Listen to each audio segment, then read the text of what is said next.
그 미국은 이제 아마존이라는 그 시장이 이제 인터넷 시장을 석권했잖아요. 뭐, 거기 따라잡을 데가 없죠. 한국도 이제 물론 그렇지만 그래도 이제 한국은 토종 시장이 있잖아요. 쿠팡이라고. 저는 한 번도 써본 적이 없지만 쿠팡이라는 게 있는데, 여기 지금 사진에 나와 있는 쿠팡에 이렇게 보면요. 초를 팔아요. 초. 저게 이제 초인데요. 36개짜리 세트인데, 제가 이렇게 생각해보니까 되게 비싸더라고요. 10만 원 정도 되거든요. 9만 6천 원 정도 되는데, 저게, 36개니까, 저거 이제 보통 아이케아 같은 데 가면은, 몇 불에 한 100개 이렇게 팔잖아요. 몇 불에. 근데 지금 이거는 거의 100불 정도 되는, 한 80불 정도 되는 건데, 너무 비싸게 파는 거예요. 그래서, 야, 풍미를 취하고 있구나, 속으로 생각을 했는데요. 일단은 저 초를 넣는 저 케이스가 이렇게 있어요. 저 안에 케이스에 넣어서, 이제 불을 붙이는 건데 저게 뭐냐면요. 장례식에 사용하거나 아니면은 자기가 사랑하는 사람이 이제 그 유명을 달리할 때 그 슬픔을 이제 회복하기 위해서 이제 불을 밝히는 그런 데 사용하는 초예요. 사람들이 이제 저런 거 살 때는 이제 가격을 안 따지잖아요. 무조건 사잖아요. 그러니까 이제 아마 저런 게 맞아서 아마 저렇게 거래가 되고 있는 것 같아요. 굉장히 비싸게. 근데 저게 이제 36개가 한꺼번에 들어있는데 저걸 통해서 이제 사람들은 꼭 그런 건 아니지만 이제 애도의 뜻을 나타내기도 하고 내가 사랑했던 사람이 여기 없을 때 그 아픔들을 표현하기도 하는 그를 위해서나 나를 위해서 이제 사용하는 거죠. 근데 저희가 이제 알다시피 저것은 누구나 하는 것은 아니에요. 어떤 사람들은 하고 어떤 사람들은 하지 않는데 특별히 이제 그리스도인들은 보통 저런 방법으로 스스로를 애도하거나 상황을 극복하려고 하진 않죠. 그러나 저것이 보편적인 방법이고 특별히 중국에서 많이 이제 저런 방법들을 이제 거의 대부분 사람들이 이제 저렇게 촛불로 이제 표현하고 이제 영혼을 달래는 어떤 그런 방법으로 쓰고 있거든요. 동양에 이제 다 퍼져 있긴 하죠, 방법들이. 뭐 미국에도 마찬가지로 초를 켜기도 하고 이렇게 하는데 다 이제 그런 연결고리를 갖고 있는 거예요. 근데 저희가 이제 저런 걸 이렇게 한다고 했을 때요, 누군가 이제 어떤 뭐 집사님 댁이나 장로님 댁이나 권사님 댁이나 아니면 어떤 목사 집에 갔는데 이제 슬픔을 애도하기 위해서 초를 막 켜놨어요. 그럴 수 있잖아요. 근데 이런 건 하면 안 되는데 이렇게 누가 생각할 수 있어요. 성경에서 본 기억도 있고 하니까요. 오늘 저희가 이제 읽은 이 본문은 초에 대한 이야기는 아니지만 이것과 맞닿아 있어요. 뭐냐면 옛날에 지금으로부터 이제 한 3,000년, 2,500년 정도 전쯤 될까요? 이제 그 아주 옛날 그 시절에 3,500년 되죠. 그때쯤에 이제 걸어갔던 사람들이 여러 가지 이제 그 당시에 소위 문화라고 하는 것을 이제 받아들이게 됐을 때 오는 현상. 즉 사람이 세상을 떠났을 때 아픔을 애도해야 되는데 하기 위한 방법으로 취하는 방법들이 있는데 그거에 대해서 하나님께서 아주 날카롭게 하지 말라고 하고 계시는 부분을 이제 오늘 만나는 거예요. 오늘날로 바꾸면 저런 초를 켜지 말라고 하는 거예요. 예를 들면 그거 다 하는 거죠. 너희 하지 마. 이런 말인데 그러면 이제 저희가 왜요? 라고 물어보게 돼 있죠. 그 왜요? 라고 물어보는 게 이제 오늘 본문에서 저희가 함께 던져야 되는 질문이거든요. 이제 그걸 저희가 잠깐 찾아보면서 질문과 답을 그 안에 하나님께서 우리에게 무엇을 말씀하고 계시는가? 하나님 막무가내로 하지 말라고 하시는 건가? 아니면 그 안에 담겨 있는 의미가 있는 것인가? 초를 켜는 것도 하지 말라고 하시는 하나님, 만약에 이제 오늘날로 말씀하면 그거거든요. 다 하고 있는데 하지 말라고 하는 이 부분에 대한 의구심과 또 동시에 기대감을 가지고 잠깐 말씀을 상고하려고 하는데요. 짧은 말씀이지만 이제 1절에 보시면은 죽은 자에 대한 이제 그 반응을 보이는 건데 죽은 자를 위해 자기 몸을 베지 말라. 첫째는 이제 몸을 베는 건데 이거는 칼로 이렇게 찌르거나 실제로 베는 걸 말해요. 자해하는 거죠, 자해. 또 하나는 눈썹 사이 이마 위에 털. 그러니까 눈썹 사이 이마 위에 털을 미는 거예요, 이렇게. 정확하게 그림을 이렇게 그릴 수가 없는데요. 눈썹 사이 이마 위에 털이니까 여기 앞부분을 이렇게 미는 게 아닌가 생각이 들어요. 여기 앞에 이 부분을. 그래서 이제 뻥 뚫린 것처럼 보이거나 그래서 이 사람이 굉장히 슬픈 가운데 있구나 이렇게 자기를 드러낼 수 있는 어떤 그런 표식이 아니었을까 생각을 하는데요. 이거는 실제로 이제 고대 근동에 이제 지금으로부터 3,000년, 3,500년, 4,000년 이쯤에 그 고대 근동이라고 하는 소위 이제 이스라엘 지역과 이제 바벨론 지역 이런 데를 다 포함한 지역에서 행해졌던 관습이었어요. 그러니까 사람들이 슬픔을 당하면 그걸 표현하기 위해서 이 두 가지 방법을 택하는 거예요.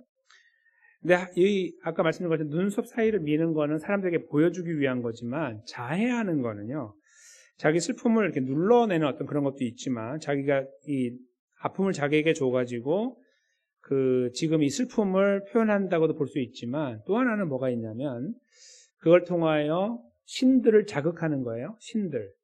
소위 우상, 이제 우리가 볼 때는 우상이고, 일반적인 분들은 그것이 자기의 신이죠. 신들을 자극해요. 자극해서 자기들에게 위로를 주고, 격려를 주고, 또, 이 소망을 주는 어떤 그런 작용을 한다라고 믿은 거죠. 그러니까 단순히 자기를 찔러서 피가 나는 걸 보면서 거기서 카타르시스, 정화, 이제 좀 낫다, 이런 걸 느끼는 게 아니라, 그런 것도 있지만 더 근본적인 이유는 신들이 나를 좀 품어주고 이 슬픔에 동참하고 위로해주면 좋겠다는 마음이 담겨 있다는 거죠. 실제로 저희가 이렇게 잘 아는 사건 중에 엘리야 사건이 있는데요. 갈멜산에서 엘리야 선지자가 바알 선지자하고 아세라 선지자라고 한 850명과 이제 그 대결을 한 장면이 있죠. 참 역사적인 시간이죠. 누가 진짜 살아있는 신이냐라는 것을 증명하는, 자존심을 건 그런 일종의 종교 전쟁이 있었어요.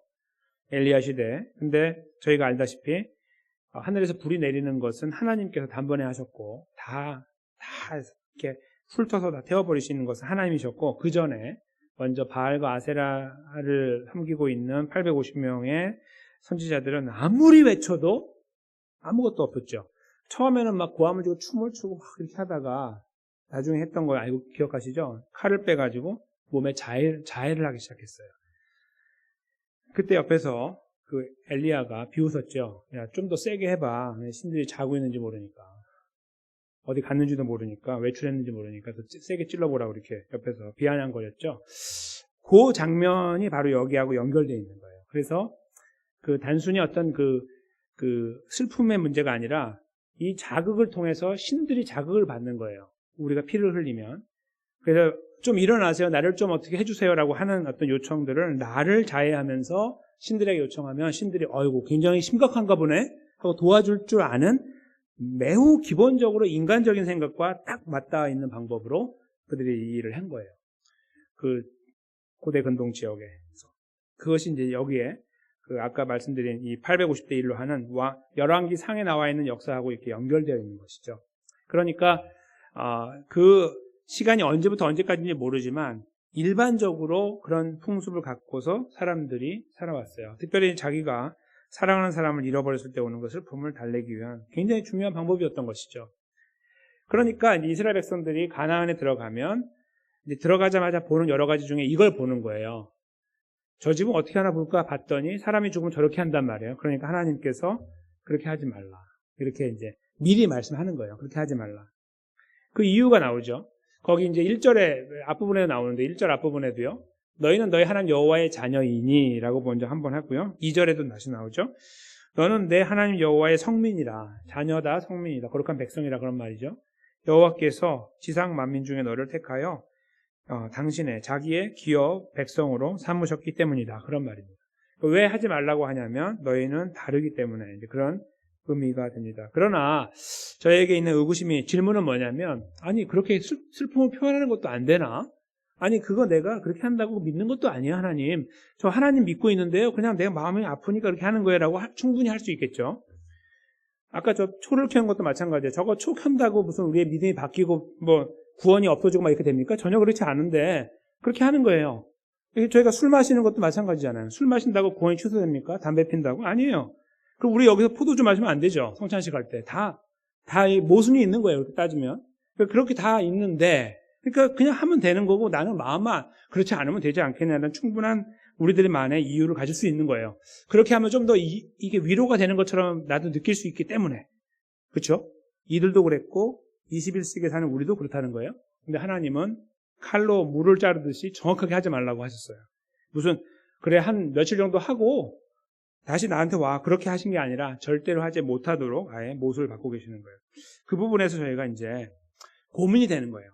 오늘 말씀의 제목이 우리가 고민할 일이라고 말씀드렸는데 제목을 넣었는데 그러니까 이 우리의 고민의 첫 번째 고민은 뭐냐면요. 이거 하지 말라고 한 이거에 대해서 정말 하지 않아야 되는가라는 질문이 나오는 거예요. 이 질문의 근저에는 뭐가 있냐면 하고 싶은 마음이 있는 거죠. 그러니까 저렇게 따라가지 마 그래도 우리들의 마음에 그게 뭐가 잘못돼서 잠깐 하면 되는 거지. 내가 뭐 하나님께 변절하나? 그것도 아닌데라는 우리만의 이유를 갖고서 그걸 따라가는 거예요. 그래서 이제 초를 켜놓기도 하고 그래도 그거 바라보면서 이렇게 넋놓고 쫙 앉아있으면 좀 마음이 좀 편안해지고 이렇게 된다고 할 수 있는 거예요. 다 가능한 이야기거든요. 하나님이 하지 말라고 했어요. 세상이 일반적으로 가는 거에 따라가지 말라. 그 부분에 대해서 왜요? 라고 우리가 질문을 하게 된다는 거예요. 근데 오늘 하나님 말씀은 너희는 내 것이기 때문에 내가 너희를 거룩하게 구별했기 때문에 내가 너희를 그만큼 사랑하고 존중하기 때문에 이렇게 대답을 하고 계시는 거거든요. 그런데 저희가 이 고민할 문제가 첫 번째는 이제 그런 의미에서 그러면 그래도 해봐야 되나? 라는 마음을 가지고 하나님 말씀을 따라가려고 하는 마음을 이렇게 추스려 볼 수 있는 기회가 생길 수 있어요.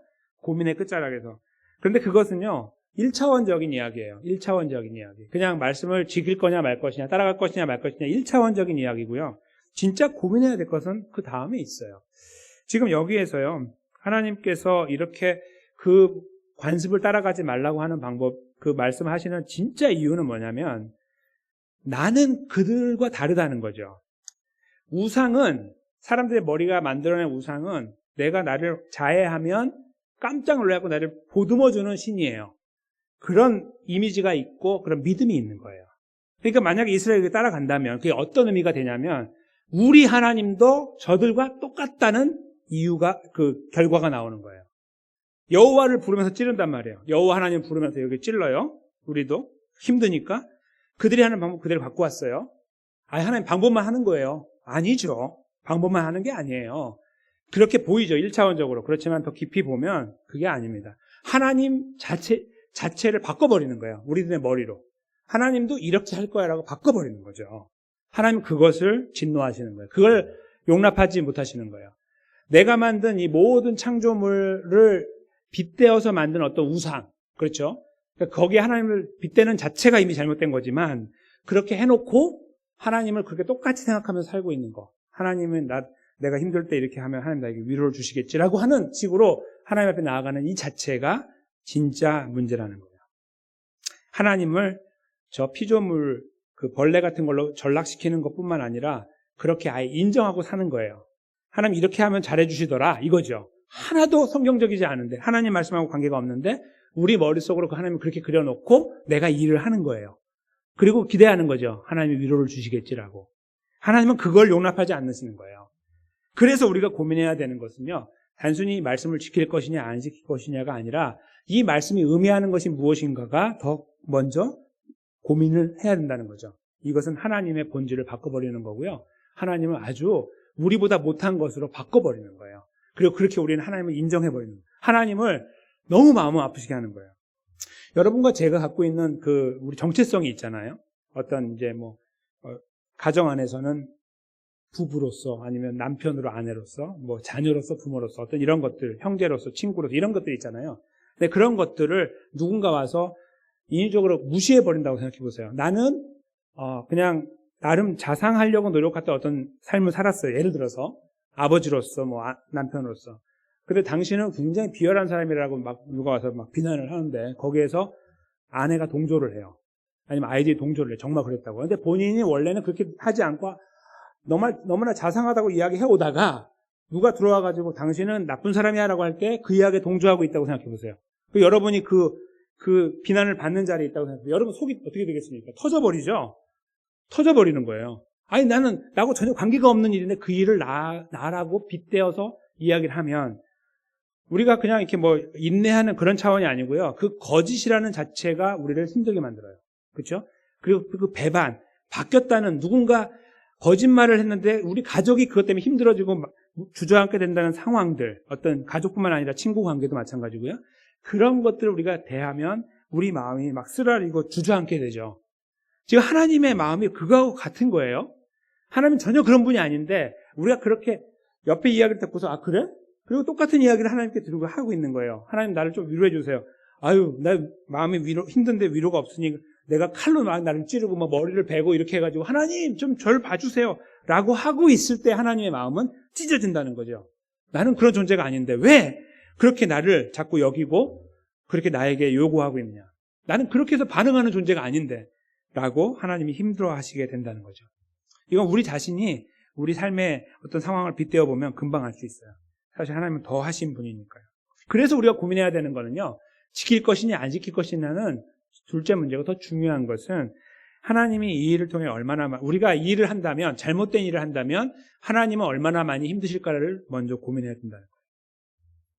이 말씀을 읽으면서 따라갈 거냐 안 따라갈 거냐 이런 문제가 아니라는 거예요. 중요한 거는 우리가 하나님의 본질을 바꿔버리고 전혀 하나님이 그게 아닌데 그렇게 하나님 만들어 놓고서 거기서 빌고 있는 것은 아닌가? 엉뚱하게 정말 어이없는 일인데 그렇게 하고 있는 것은 아닌가를 고민해야 되는 말씀이라는 거죠. 거기에서 위로를 찾는다? 하나님 뭔가 주실 것이다? 천만의 말씀이에요. 근데 그렇게 할 수 있다 하는 그것에 대해서 너무나 힘들어 하신다는 것을 이 본문에서 읽어내게 됩니다.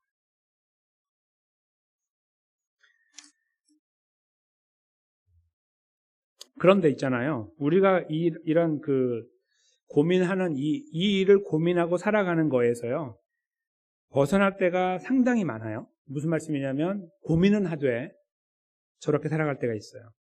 하나님을 내가 원하는 방식으로 만들고 대하는 거죠.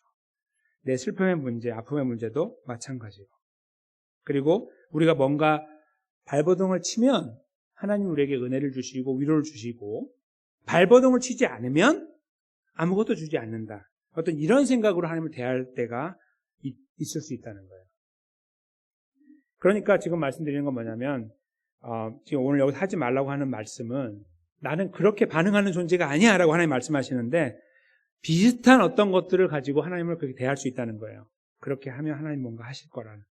전혀 그런 게 없는데 그렇게 하는 거예요. 내가 좀 더 열심히 하면은 하나님 은혜를 주시겠지? 이런 것들이죠. 연결되어 있는 거. 그리고 내가 이 슬픔을 하나님께 더 많이 기도하면은 하나님이 나에게 은혜를 더 주시겠지라는 생각이에요. 기브 앤 테이크처럼. 그런데 하나님은 그런 분이 아니세요. 오늘 여기 본문 말씀에 담겨 있는데요. 그 의미가 뭐냐면 이스라엘 백성들을 은혜의 자리로 불러내실 때 하나님이 어떻게 불러내셨는가를 한번 생각해 보세요. 하나님이 그들을 불러내실 때 그들이 자각해가지고 머리가 팍 깨가지고 하나님께 은혜를 구하는 어떤 이런 존재로 이렇게 성장하니까 하나님이 그들을 구원하신 것이 아니에요. 하나님은 그냥 그들을 택하시고 여기까지 인도해 오셨어요. 거룩하다라고 불러주시고 아무런 조건이 없이 그 부분을 기억해야 되는데 그 부분을 자꾸 망각하는 거예요. 그러니까 조건적으로 하나님께 다가가서 더 하면 더 주는 이런 하나님으로 대하는 식으로 나가는 거예요. 우리의 슬픔조차도 그 부분을 저희가 잠시 돌아봐야 됩니다. 혹시 우리도 하나님을 그렇게 대하고 있는 것은 아닌가? 그렇게 대하고 있는 것이라고 하면요, 한 가지 큰 모순이 우리 안에 발생해요. 그건 뭐냐면요, 우리가 그렇게 하면은 하나님 은혜 주시잖아요, 많이. 근데 우리가 그렇게 안 해도 은혜를 받고 살아왔잖아요. 이 부분이 걸리는 거예요. 더 나아가서요, 그렇게 하지 않고 우리가 잘못했는데도 망하지 않았거든요. 여러분과 제가 하나님 앞에서 무너져 내렸을 때 갖는 어떤 하나님을 아주 마음 아프시게 하는 일들을 경험해 왔거든요.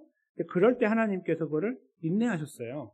우리가 회개했기 때문이 아니고 하나님이 인내하셨으니까 우리가 회개할 수 있었거든요. 안 그랬으면 우리가 바로 하나님 벌을 받아서 진노 가운데 우리는 지옥의 나락으로 떨어져야 되는 거죠.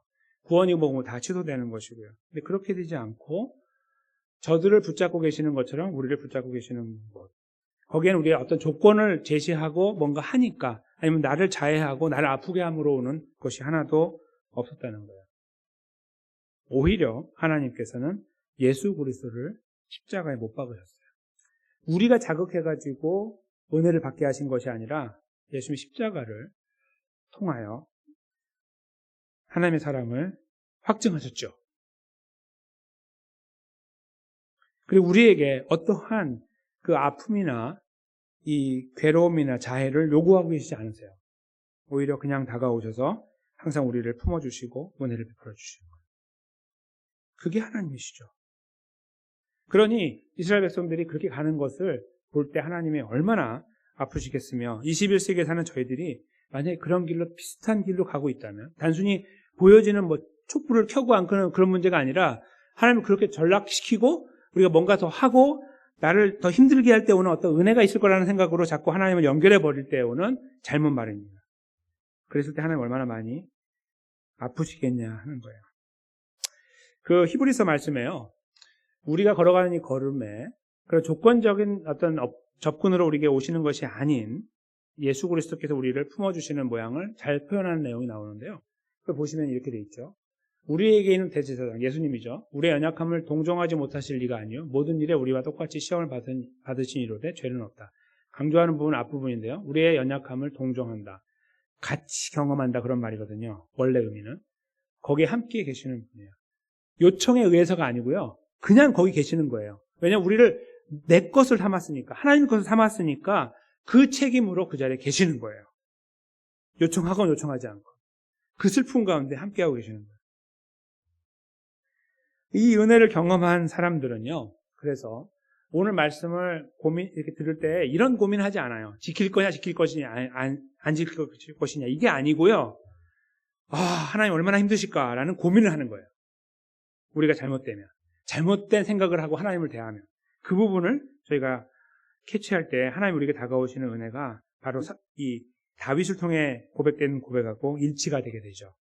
다윗이요, 자기를 부르신 하나님을 만났을 때에, 그리고 자기가 이제 왕으로 되는 이 과정을 지나가면서 느끼고 확신했던 고백이에요. 그게 바로 사무엘하 7장 18절인데요. 뭐라고 적혀 있습니까? 우리도 함께 이 고백을 읽어보겠습니다. 다윗 왕이 여호와 앞에 들어가 앉아서 이르되 주 여호와여 나는 누구이오며 내 집은 무엇이기에 나를 여기까지 이르게 하셨나이까. 아멘.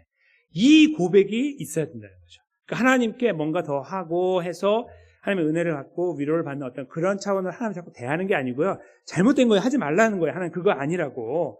근데 그렇게 하지 말고 무엇을 더 해야 되냐면 이 고민의 끝자락에서 해야 되는 거는 감사라는 거예요. 감사. 하나님, 제가 어떻게 하나님의 은혜 가운데 이 구원을 얻게 되었으며 내가 이렇게 부족한데도 연약한데도 계속해서 나를 붙잡고 계십니까? 라는 은혜를 기억하고 고백하고 인정하고 감사하는 것.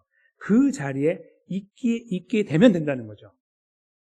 그것이 오늘 말씀을 잘 이해한 사람들이 보이는 반응이에요. 그러니까 정말 무엇을 고민하냐면요. 우리가 혹시 그런 잘못된 길에 서서 하나님의 마음을 아프시게 할 것인가를 고민하고 그럼에도 불구하고 우리가 돌이키지 못하고 어떤 다른 길에서 헤매이고 있을 때조차도 우리를 강하게 붙잡으시며 인도해 오시고 여기까지 우리를 인도해 주신 하나님의 은혜를 기억해내는 거예요. 그것이 우리가 진실로 고민하고 감사할 이유가 된다는 것입니다. 무엇을 하고 안 하고의 문제가 때로는 중요하지만 성경 안에서 또 우리가 신앙생활 하다 보면은 알게 되는 분명한 진리는 거기에 의해서 왔다 갔다 하지 않아요. 절대로. 우리의 죄로 인해서 뭐가 끝나버리고 이런 게 하나도 없어요. 그런 게 아니에요. 잘 생각해 보십시오. 우리가 하나님 앞에 어떻게 살고 있는지, 우리 마음이 어떠한지 돌아보면요. 그렇게 되면은 세상은 다 끝나는 거라는 걸 알아요, 우리가. 아무것도 남지 않아요, 그냥 하나님 앞에서. 그걸 우리가 금방금방 알거든요. 그래서 고민해야 될 것은 이런 나를 여전히 붙잡고 계신 하나님의 은혜입니다. 왜? 하나님 왜요? 만약에 왜라는 질문을 던진다면 왜 나에게 이런 은혜를 주십니까? 라는 것입니다. 우리가 슬픔 가운데 있을 때도 사람과의 어떤 이 사랑하는 사람들이 떠나간다. 아까 이제 그런 서두에 말씀드린 것처럼 그런 상황이 됐을 때에도요. 우리 안에 이 믿음을 주셨다는 것이 갖고 있는 놀라운 힘은 뭐냐면 우리는 구원받은 하나님의 백성으로 다시 만난다는 거죠. 하나님 나라에서. 왜요? 우리가 착하니까요? 우리가 잘 살아왔으니까요? 그게 아니고 예수님 때문에 라고 하는 이 복음의 진리를 다시 생각해 보는 거예요.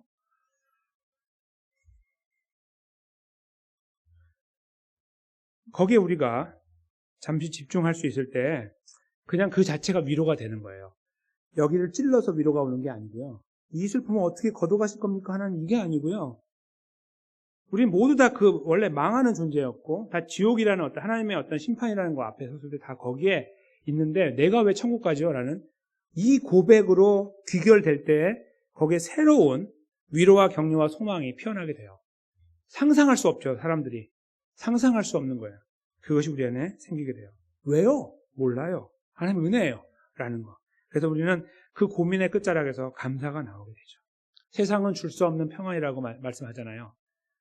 평안을 내가 너에게 주겠다는 예수님 말씀을 잘 보면 세상이 줄 수 없는 것, 우리는 그것을 가지고 있어요. 왜요? 하나님의 은혜 때문에. 저희가 이것을 고민할 수 있는 시간이 많았으면 좋겠습니다. 그냥 이 절망적인 고민이 아니고요. 긍정적이고 건설적인 고민이에요. 왜요, 하나님? 왜요, 하나님? 왜 나에게 이런 은혜를, 왜 나에게 이런 은혜와 사랑을? 이라는 고민이죠.